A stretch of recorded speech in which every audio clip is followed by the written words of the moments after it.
गुरुर्ब्रह्मा गुरुर्विष्णु गुरुर्देवो महेश्वरा गुरुर्साक्षात् परं ब्रह्म तस्मै श्री गुरुवे नमः।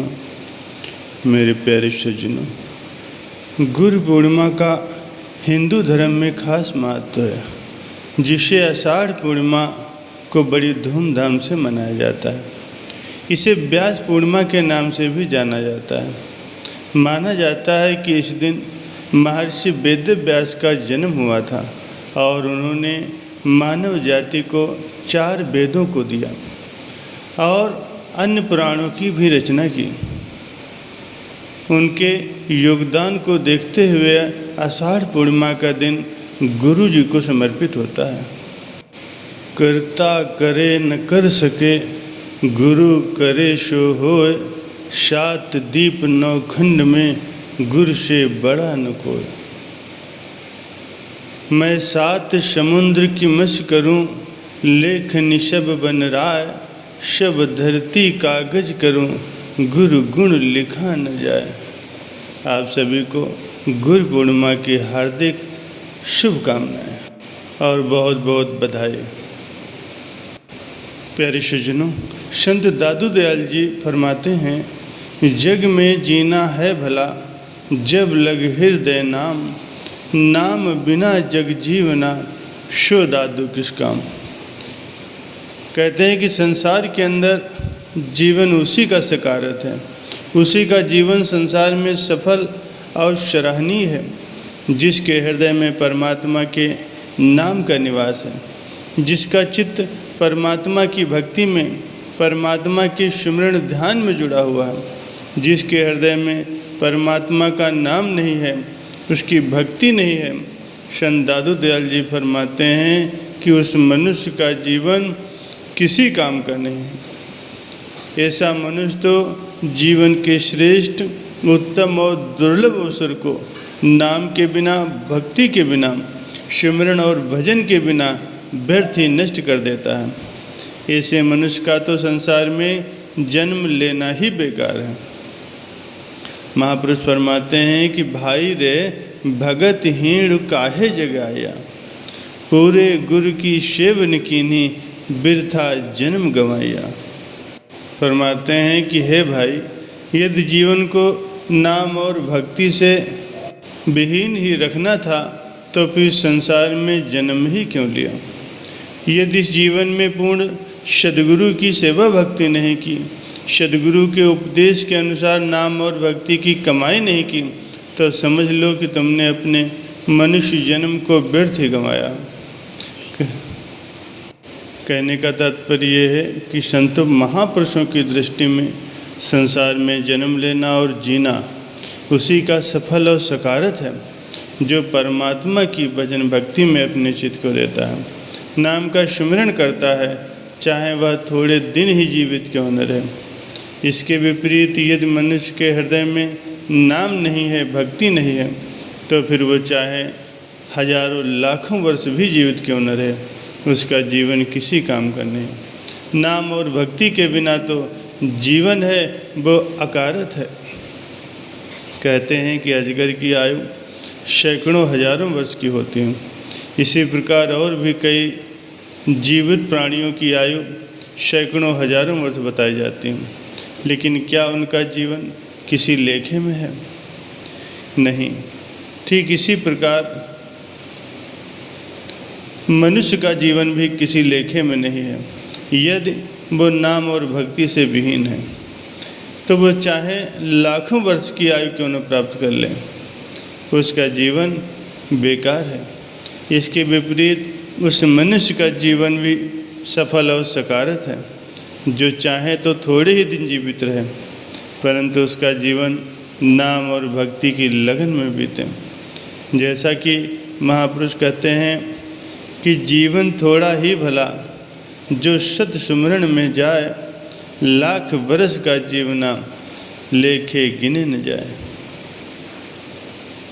लेखे में तो वही घड़ियां हैं जो महापुरुषों की संगत में रहते हुए नाम सुमिरन और भजन भक्ति में बीतती हैं।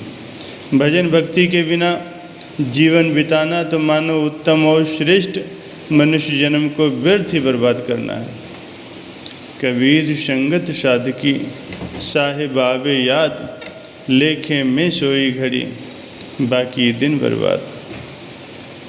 यदि हम इस संसार की स्थिति का अवलोकन करें तो देखने में यही आता है कि आम संसारी मनुष्य नाम और भक्ति से अचेत रह करके अपना जीवन बर्बाद कर रहे हैं। अपने मन का कहना मानकर वे दिन रात खाने पीने और शरीर इंद्रियों की तुष्टि में ही लगे रहते हैं। उन्होंने अपने जीवन का उद्देश्य ही मात्र यही कुछ समझ रखा, जिस कार्य विशेष के लिए जीवात्मा को ये उत्तम और श्रेष्ठ मनुष्य शरीर मिला है उसकी ओर वो ध्यान नहीं देते। संतों का कहना है कि इंद्रिय स्वार्थ सब किया, मन मांगे सो दीन, जा कारण जग सिरजिया, सो दादू कछु न कीन। लेकिन विचार करने की बात यह है, यदि मनुष्य जीवन खाने पीने और शरीर इंद्रियों के रस भोगने में ही वो लगा रहा, इनको ही अपने जीवन का उद्देश्य मानकर जीवन पर्यंत इन्हीं की प्राप्ति में लगा रहा, तो फिर उसके जीवन की विशेषता और श्रेष्ठता क्या हो। जैसे पशु अपना जीवन खाने पीने और शरीर इंद्रियों की तुष्टि में ही व्यतीत करके अपना जन्म भोग लेते हैं, वैसे ही मनुष्य ने भी अपना जीवन व्यतीत कर लिया, तो फिर मनुष्य में और पशु में क्या अंतर रहा। पशुओं की तुलना में तो मनुष्य श्रेष्ठ न हुआ। श्रेष्ठता तो इस बात की है कि जब वो नाम और भक्ति की कमाई करके अपनी आत्मा का कल्याण करता। यदि वो नाम और भक्ति से वंचित है तो फिर संतों महापुरुषों की दृष्टि में वो पशुओं के तुल्य ही है। एक भगत भगवान जी प्राणी के नाहि मन, जैसे सूकर श्वान नानक मानो ताहि तन। गोस्वामी तुलसीदास जी के भी वचन हैं। जाकी रहनी नाम सुनाही, शो नर खर कुकर शूकर शम वृथा, जियत जग माही। कहते हैं एक राजा बड़ा ही भगवान का भक्त और संतों का सेवी था। पूर्ण महापुरुषों के उपदेश के अनुसार राज्य के दायित्वों को निभाते हुए वो नाम सुमिरन और भजन भक्ति की कमाई भी करता था। उसके यहाँ प्रातः सत्संग हुआ करता था। राजा की 10-11 वर्ष की एक कन्या थी। आरंभ से ही संतों महापुरुषों की संगत मिलने से उसके हृदय में नाम और भक्ति की लगन दृढ़ हो गई थी। एक बार एक त्यौहार के अवसर पर उसकी धाय मैंने जब उसे बधाई दी तो राजकुमारी ने अपनी उंगली से एक अत्यंत मूल्यवान अंगूठी उतारकर उसे पुरस्कार में दे दी। अंगूठी पाकर धाय ने उसे आशीर्वाद दिया कि दीर्घायु हो। राजकुमारी ने कहा कि लंबी आयु प्राप्त करने से क्या होगा। धाय बोली, तू युवा हो जाएगी। राजकुमारी बोली, फिर क्या होगा। धाय ने कहा, फिर अन्य देश के किसी राजा के साथ धूमधाम से तेरा विवाह हो जाएगा। राजकुमारी बोली, फिर क्या होगा। धाय ने कहा, इस पर तू उस घर में राज्य करेगी, शरीर इंद्रियों के सभी प्रकार के सुख भोग तुझे प्राप्त होंगे। राजकुमारी ने कहा, फिर क्या होगा। धाय बोली, फिर तेरे बाल बच्चे हो जाएंगे। राजकुमारी बोली, फिर क्या होगा। धाय ने कहा, फिर तेरे बाल बच्चों के भी बाल बच्चे हो जाएंगे और तू दादी नानी बन जाएगी। राजकुमारी बोली, फिर क्या होगा। राजकुमारी के बार बार फिर क्या होगा, फिर क्या होगा कहने से वो धाय माँ चिढ़ गई। उसने झुंझलाते हुए कहा कि फिर क्या होगा, फिर यही होगा कि तू वृद्ध हो जाएगी, तेरे अंग प्रत्यंग शिथिल हो जाएंगे, बाल पक जाएंगे तथा कमर झुक जाएगी। और फिर एक दिन ऐसा भी आएगा जब काल तुझे ग्रस लेगा और फिर तू सदा सदा के लिए संसार से तेरा नाम निशान मिट जाएगा। यही सब के साथ होता है और यही तेरे साथ भी होगा। कोई अन्य होता तो धाय की बातों पर क्रोधित होकर न जाने उसे क्या दंड देता, किंतु राजकुमारी तो विचारवान थी। क्रोध करने की बजाय वो हंस पड़ी। उसने धाय से कहा, बस इसीलिए तो मुझे दीर्घायु होने का आशीर्वाद दे रही थी। ये जीवन में यही कुछ करना है तो फिर पशु में और तुझ में अंतर ही क्या रहा। पशु भी तो खाते पीते हैं, वे भी तो शरीर इंद्रियों के रस भोगते हैं, उनके भी तो बाल बच्चे होते हैं, वे भी वृद्ध होते हैं और फिर काल का ग्रास बन जाते हैं।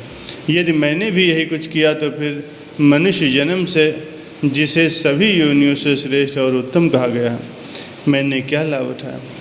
मनुष्य जन्म का ऐसा स्वर्णिम और दुर्लभ अवसर प्राप्त करके भी यदि नाम और भक्ति की कमाई नहीं की और पशुओं की तरह खाने पीने और शरीर इंद्रियों की तुष्टि में ही अपने जीवन को बिताया, तो समझो अपना लोक और परलोक दोनों ही बिगाड़ लिया।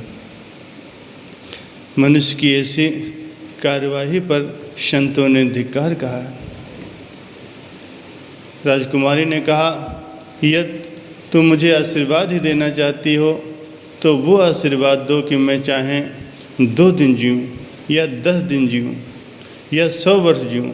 जितने भी दिन मैं जीऊँ, मेरा एक एक पल, एक एक श्वास परमात्मा के नाम में, भजन भक्ति में तथा सुमिरन ध्यान में व्यतीत हो, जिससे मेरा संसार में जन्म लेना शिकारत हो जाए। किंतु इस बात की समझ मनुष्य को तभी आती है जब सौभाग्य से उसे महापुरुषों की पावन संगत मिल जाती है।